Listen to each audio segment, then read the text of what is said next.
ಸ್ನೇಹಿತರೆ ನಮಸ್ಕಾರ. ಬಿಗ್ ಬಾಸ್ ಸೀಸನ್ 12ರಲ್ಲಿ ಈಸಿ ಟಾರ್ಗೆಟು ಮತ್ತು ಎಲ್ಲರ ಟಾರ್ಗೆಟ್ ಯಾರು ಅಂತ ಹೇಳಿ ಕೇಳಿದ್ರೆ ಅದು ಗಿಲ್ಲಿ ನಟ. ಪ್ರತಿ ವಾರ ನಾಮಿನೇಟ್ ಆಗುವಂಥ ಗಿಲ್ಲಿ ನಟನಿಗೆ ಈ ಸ್ಪರ್ಧಿಗಳು ಕೊಡುವಂತಹ ರೀಸನ್ಗಳು ಎಂತಹ ಸಿಲ್ಲಿ ರೀಸನ್ಗಳು ಅನ್ನೋದು ಬಹುಶಃ ನಮ್ಮೆಲ್ರಿಗೂ ಕೂಡ ಅರ್ಥವಾಗುವಂಥದ್ದೇ. ಆದರೆ ಈ ರೀಸನ್ಗಳನ್ನು ಕೊಡುವಂಥವ್ರಿಗೆ ಮಾತ್ರ ಇದು ಅರ್ಥನೇ ಆಗ್ತಿಲ್ಲ. ಈ ಅರ್ಥ ಮಾಡಿಸುವಂಥ ಕೆಲಸವನ್ನು ಯಾರಾದರೂ ಮಾಡಬೇಕಾಗಿತ್ತು. ಆ ಕೆಲಸವನ್ನು ಈ ವಾರ ರಜತ್ ಮಾಡಿದ್ದಾರೆ. ಅದು ಕೂಡ ಕಿಚ್ಚ ಸುದೀಪ್ ಅವರ ಜವಾಬ್ದಾರಿಯನ್ನು ರಜತ್ ವಹಿಸಿಕೊಂಡ್ರ ಅನ್ನುವಂಥದ್ದು ಒಂದು ಪ್ರಶ್ನೆ. ಎರಡನೇದು, ಕಿಚ್ಚ ಸುದೀಪ್ಗೆ ಅರ್ಥವಾಗದಂಥ ವಿಚಾರ ಇಲ್ಲಿ ರಜತ್ಗೆ ಅರ್ಥವಾಯ್ತಲ್ಲ ಅನ್ನುವಂಥದ್ದು ಮತ್ತೊಂದು ಸಂಗತಿ. ಆದರೆ ಇಲ್ಲಿ ವಾಸ್ತವವಾಗಿ ಗಿಲ್ಲಿ ಬಗ್ಗೆ ಇವರು ಒಂದು ರೀತಿಯಾದಂಥ ಕಪೋಲ ಕಲ್ಪಿತ ಅಥವಾ ತಮ್ಮದೇ ಆದಂಥ ಒಂದು ಮನಸ್ಥಿತಿಯನ್ನು ಇಟ್ಕೊಂಡ್ಬಿಟ್ಟಿದ್ದಾರೆ. ಗಿಲ್ಲಿಯನ್ನು ಟಾರ್ಗೆಟ್ ಮಾಡಬೇಕು, ಗಿಲ್ಲಿಯನ್ನು ಹೊರಗಡೆ ಕಳಿಸ್ಬೇಕು ಅಂತೇಳಿ. ಬಟ್ ಅದು ಇಂಪಾಸಿಬಲ್ ಅಂತೇಳಿ ಗೊತ್ತಿದ್ರೂ ಕೂಡ ಇವರು ಯಾವುದೋ ಒಂದು ಸಿಲ್ಲಿ ರೀಸನನ್ನು ಇಡಿಸ್ಕೊಂಡು, ಅದು ಕೂಡ ಎಲ್ಲರೂ ಕೂಡ ಕೊಡೋದು ಒಂದೇ ರೀಸನ್ನು, ಇವತ್ತು ನಿನ್ನೆಯಿಂದಲ್ಲ ಆರಂಭದಿಂದನೂ ಕೂಡ ಕೊಡೋದು ಒಂದೇ ರೀಸನ್ನು. ಆ ರೀಸನನ್ನೇ ಕೊಡ್ಕೊಂಡು ಹೋಗ್ತಾನೆ ಇದ್ದಾರೆ. ಬಹುಶಃ ಮುಂದೆನೂ ಕೂಡ ಹೋಗ್ತಾನೆ ಇರ್ತಾರೆ ಅಂತೇಳಿ ಅನಿಸುತ್ತೆ. ಹಾಗಾದರೆ ಏನು ಹೇಳ್ತಾ ಹೋಗ್ತೀನಿ. ಅದಕ್ಕಿಂತ ಮುಂಚೆ ನೀವು ಇನ್ನೂ ಕೂಡ ನಮ್ಮ ಚಾನಲನ್ನು ಸಬ್ಸ್ಕ್ರೈಬ್ ಮಾಡಿಲ್ಲ ಅಂದರೆ ದಯವಿಟ್ಟು ಕೂಡಲೇ ಸಬ್ಸ್ಕ್ರೈಬ್ ಮಾಡಿ ಸ್ನೇಹಿತರೆ. ನೋಡಿ, ಬಿಗ್ ಬಾಸ್ ಮನೆಯಲ್ಲಿರುವಂಥ ಅಷ್ಟೋ ಜನ ಸ್ಪರ್ಧಿಗಳು ಒಂದು ಆದರೆ, ಮತ್ತೊಂದು ಕಡೆ ಗಿಲ್ಲಿ ಮತ್ತೊಂದು. ಯಾಕೆಂತ ಹೇಳಿದ್ರೆ ಅಷ್ಟೋ ಜನ ಸ್ಪರ್ಧಿಗಳನ್ನು ಎದುರುಗಡೆ ಹಾಕಿಕೊಂಡು ನಾನು ಜಯಿಸಬಲ್ಲೆ ಅನ್ನೋದನ್ನು ಗಿಲ್ಲಿ ಸಮರ್ಥವಾಗಿ ತೋರಿಸಿಕೊಡುವಂತಹ ಸಾಮರ್ಥ್ಯ ಇರುವಂಥ ಸ್ಪರ್ಧಿ.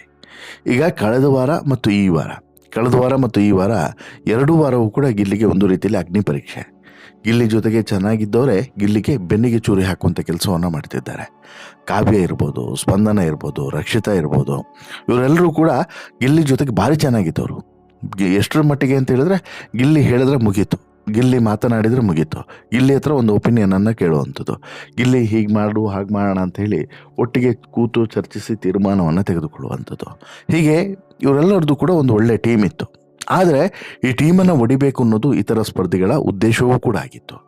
ಆ ಉದ್ದೇಶದ ಅನುಸಾರ ಗಿಲ್ಲಿಯನ್ನು ಟಾರ್ಗೆಟ್ ಮಾಡ್ಕೊಂಡು, ನಿಮಗೆ ಗೊತ್ತಿದೆಯೋ ಗೊತ್ತಿಲ್ಲ, ಕಳೆದ 5-6 ವಾರಗಳಿಂದನೂ ಕೂಡ ಗಿಲ್ಲಿಯನ್ನು ಟಾರ್ಗೆಟ್ ಮಾಡ್ತಾನೆ ಬರ್ತಾ ಇದ್ದಾರೆ. ಈಗ 11ನೇ ವಾರ, ಕಳೆದ 5-6 ವಾರಗಳಿಂದ ಟಾರ್ಗೆಟ್ ಮಾಡ್ತಾ ಬರ್ತಿದ್ದಾರೆ. ನಿರಂತರವಾಗಿ ಗಿಲ್ಲಿಯನ್ನು ನಾಮಿನೇಟ್ ಮಾಡ್ತಿದ್ದಾರೆ.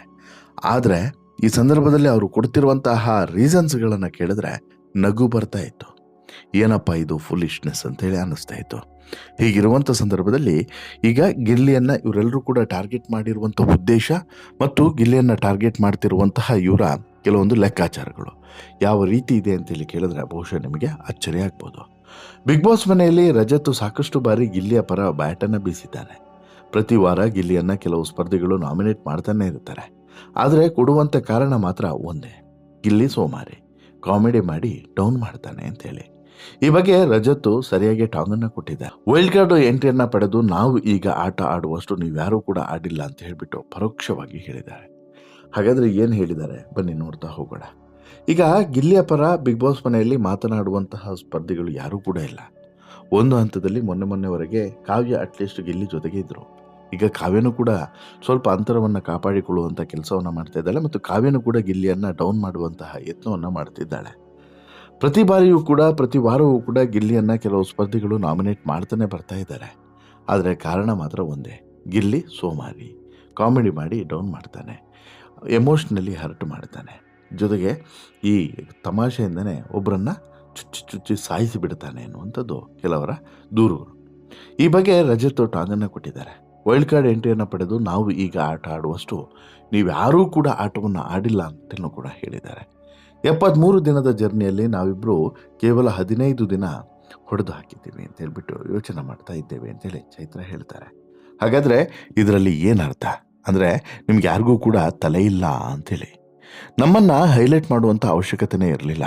ಆರಂಭದಿಂದ ಇಲ್ಲಿವರೆಗೂ ಕೂಡ ಸಾವಿರಾರು ಕಾರಣಗಳನ್ನು ಕೊಡ್ಬೋದಾಗಿತ್ತು ಅಂತಲೂ ಕೂಡ ರಜತ್ ಹೇಳ್ತಾರೆ.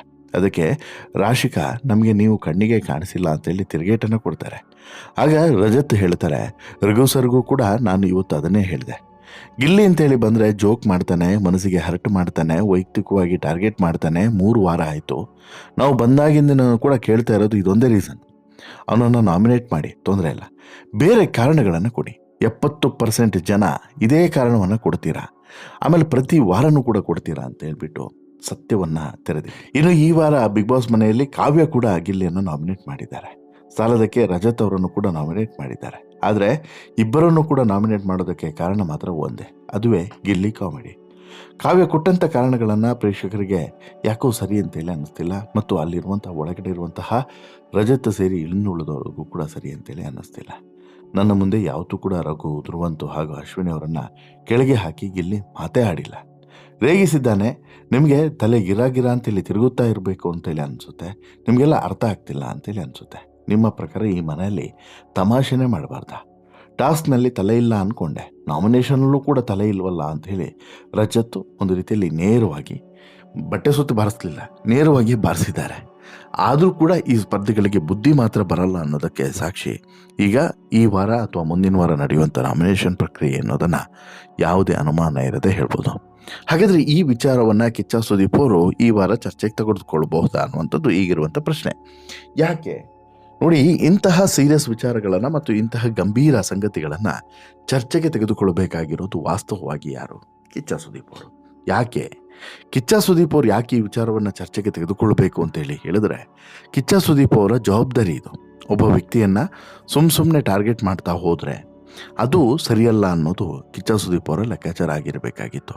ಬಟ್ ಅನ್ಫಾರ್ಚುನೇಟ್ಲಿ ಕಳೆದ ಸಲನೂ ಕೂಡ ಕಿಚ್ಚ ಸುದೀಪ್ ಅವರು ಇಲ್ಲಿ ಎಲ್ಲೋ ಒಂದು ಕಡೆ ಗಿಲ್ಲಿಗೇನೆ ಬುದ್ಧಿ ಮಾತನ್ನು ಹೇಳುವಂಥ ಕೆಲಸವನ್ನು ಮಾಡಿದ್ರು. ತಮಾಷೆಯ ವಿಚಾರದಲ್ಲಿ ಗಿಲ್ಲಿಗೇನೆ ಬುದ್ಧಿ ಮಾತನ್ನು ಹೇಳುವಂತಹ ಕೆಲಸವನ್ನು ಮಾಡಿದ್ರು. ಆದರೆ ಈ ವಾರ ರಜತ್ ಇನ್ನುಳಿದಂಥ ಸ್ಪರ್ಧಿಗಳಿಗೆ ಒಳ್ಳೆಯ ಮಾತುಗಳನ್ನೇ ಹೇಳಿದ್ದಾರೆ. ಅಂದರೆ ನಿಮ್ಮ ಟಾರ್ಗೆಟು ಗಿಲ್ಲಿಯ ಟಾರ್ಗೆಟ್ ಏನು, ಅಲ್ಲಿ ಆತ ಮಾಡುವಂಥ ತಮಾಷೆ ಅಷ್ಟು ಬಿಟ್ಟರೆ ಬೇರೆ ಏನೂ ಕೂಡ ಇಲ್ಲ ಅನ್ನೋದನ್ನು ಇಲ್ಲಿ ಸಾರಿ ಹೇಳಲಾಗ್ತಿದೆ. ಸೊ ದಟ್ಟು ಗಿಲ್ಲಿ ಇಲ್ಲಿ ಬದಲಾಗಬೇಕು ಅನ್ನೋದು ಕೆಲವರ ಅಭಿಪ್ರಾಯ, ಬಟ್ ಗಿಲ್ಲಿ ಬದಲಾಗಬಾರ್ದು ಅನ್ನೋಂಥದ್ದು ಪ್ರೇಕ್ಷಕರ ಅಭಿಪ್ರಾಯ. ಗಿಲ್ಲಿ ಬದಲಾಗಬೇಕು ಅನ್ನೋಂಥದ್ದು ಬಿಗ್ ಬಾಸ್ ಮನೆ ಒಳಗಿರೋರ ಲೆಕ್ಕಾಚಾರ. ಗಿಲ್ಲಿ ಬದಲಾಗಬಾರ್ದು, ಗಿಲ್ಲಿ ಕರೆಕ್ಟಾಗೇ ಇದ್ದಾನೆ ಅನ್ನೋದು ಹೊರಗಿರೋರ ಲೆಕ್ಕಾಚಾರ. ಯಾಕಂತ ಹೇಳಿದ್ರೆ ಗಿಲ್ಲಿಯ ಆಟವನ್ನು ಆಡ್ಕೊಂಡು ಹೋಗಬೇಕು. ಯಾರಿಗೋಸ್ಕರನೂ ಆತ ಬದಲಾಗಿ ಆತನ ವ್ಯಕ್ತಿತ್ವವನ್ನು ಬದಲಾಯಿಸ್ಕೊಂಡು ಇರಬೇಕಾದಂಥ ಅವಶ್ಯಕತೆ ಏನೂ ಕೂಡ ಇಲ್ಲ ಅನ್ನೋದು ಕೂಡ ಸತ್ಯ, ಒಂದು ಭಾಗ. ಈಗ ಎರಡನೇ ಭಾಗಕ್ಕೆ ಬರೋದಾದರೆ, ಗಿಲ್ಲಿ ಬಗ್ಗೆ ಇವರೆಲ್ಲರೂ ಕೂಡ ಕೊಡ್ತಿರುವಂಥ ಕಾರಣಗಳು ಎಷ್ಟು ಸಿಲ್ಲಿ ಅನ್ನೋದನ್ನು ಬಹುಶಃ ನೀವು ಕೂಡ ಅರ್ಥ ಮಾಡ್ಕೊಳ್ಬೋದು. ಈ ರಜತ್ ಹೇಳಿದ ಬಳಿಕ ನಿಮಗೂ ಕೂಡ ಈ ರೀತಿಯಾದಂಥ ಒಂದು ಆಲೋಚನೆ ಬರ್ಬೋದು, ಹೌದಲ್ವಾ ಗಿಲ್ಲಿ ಇಲ್ಲಿ ಟಾರ್ಗೆಟ್ ಆಗ್ತಿರೋದು ಇದೇ ರೀಸನ್ಗಲ್ವಾ? ಎಲ್ಲರದ್ದು ಕೂಡ ಒಂದೇ ರೀಸನ್ನು. ಎಲ್ಲರೂ ಕೂಡ ಒಂದೇ ರೀಸನ್ ಕೊಡೋದಾದರೆ ಪ್ರತಿಯೊಬ್ಬರನ್ನು ಕೂಡ ಕರೆದು ಕೇಳುವಂಥ ಅವಶ್ಯಕತೆ ಏನಿದೆ? ಎಲ್ಲರೂ ಕೂಡ ಒಂದೇ ಸಲ ನಿಂತ್ಕೊಂಡು ಹೇಳಿಬಿಡ್ಬೋದಲ್ವಾ, ನಮ್ಮದು ಗಿಲ್ಲಿ ಆಯ್ಕೆ, ಇದು ರೀಸನ್ ಅಂತ ಹೇಳ್ಬಿಟ್ಟು. ರೀಸನ್ ಇಷ್ಟೇ, ತಮಾಷೆ ಮಾಡ್ತಾನೆ, ಹರ್ಟ್ ಮಾಡ್ತಾನೆ, ನಮ್ಮನ್ನ ಕಟ್ಟಿ ಹಾಕ್ತಾನೆ, ಬಟ್ಟೆ ಸುತ್ತಿ ಬಾರಿಸ್ತಾನೆ, ನಮ್ಮನ್ನು ತುಂಬ ಚೆನ್ನಾಗಿ ಟ್ಯಾಕಲ್ ಮಾಡೋವಂಥದ್ದು ಗೊತ್ತಿದೆ ಆತನಿಗೆ ಅಂತೇಳಿ. ಅಲ್ಲ ಗುರು, ನೀನು ಅದನ್ನು ಕಲಿ, ನೀನು ಗಿಲ್ಲಿಯನ್ನು ಎದುರಿಸೋದನ್ನು ಕಲಿ. ಗಿಲ್ಲಿ ಟ್ಯಾಕಲ್ ಮಾಡ್ತಾನೆ, ಎಮೋಷ್ನಲಿ ಹರ್ಟ್ ಮಾಡ್ತಾನೆ ಮತ್ತು ಟಾರ್ಗೆಟ್ ಮಾಡ್ತಾನೆ ಅಂತೇಳಿ ಯಾಕೆ ಅನ್ಕೊಳ್ತೀವಿ? ಆತನು ಕೂಡ ಆಡೋಕೆ ಬಂದಿದ್ದಲ್ವಾ, ನೀನು ಕೂಡ ಆಡೋಕೆ ಹೋಗಿದ್ದಲ್ವಾ, ಆಟ ಆಡು. ಕಿಚ್ಚ ಸುದೀಪ್ ಅವರು ಕೂಡ ಇದನ್ನು ಹೇಳೋದು ಬಿಟ್ಕೊಂಡು ಅಯ್ಯೋ ನೀನು ತಮಾಷೆ ಮಾಡೋದೇ ಸರಿಯಲ್ಲ ಅಂತೇಳಿ ಹೇಳೋದು ಎಷ್ಟು ಸರಿ ಅನ್ನೋದು ನನಗೂ ಕೂಡ ಅರ್ಥ ಆಗದಂತಹ ಪ್ರಶ್ನೆಗಳು. ಇವೆಲ್ಲವೂ ಕೂಡ ಎಷ್ಟು ಬಾಲಿಶ ಅಂತೇಳಿ ಅನ್ಸ್ಬಿಡುತ್ತಲ್ವ? ಇವರಿಗೆಲ್ಲ ಮೆಚುರಿಟಿ ಇದೆ ಅಂತೇಳಿ ಅನಿಸುತ್ತಾ ನಿಮಗೆ? ದಯವಿಟ್ಟು ನಿಮ್ಮ ಅಭಿಪ್ರಾಯನ ಕಮೆಂಟ್ ಮಾಡಿ ತಿಳಿಸಿ. ಜೊತೆಗೆ ಈ ಬಗ್ಗೆ ನಿಮ್ಮ ಅಭಿಪ್ರಾಯನೂ ಕೂಡ ಕಮೆಂಟ್ ಮಾಡಿ ತಿಳಿಸಿ ಅಂತೇಳಿ ಹೇಳ್ತಾ, ಈ ಸ್ಟೋರಿ ಇಷ್ಟ ಇದ್ದರೆ ಲೈಕ್ ಮಾಡಿ, ಶೇರ್ ಮಾಡಿ, ಚಾನಲ್ಗೆ ಸಬ್ಸ್ಕ್ರೈಬ್ ಆಗೋದನ್ನು ಮರಿಬೇಡಿ.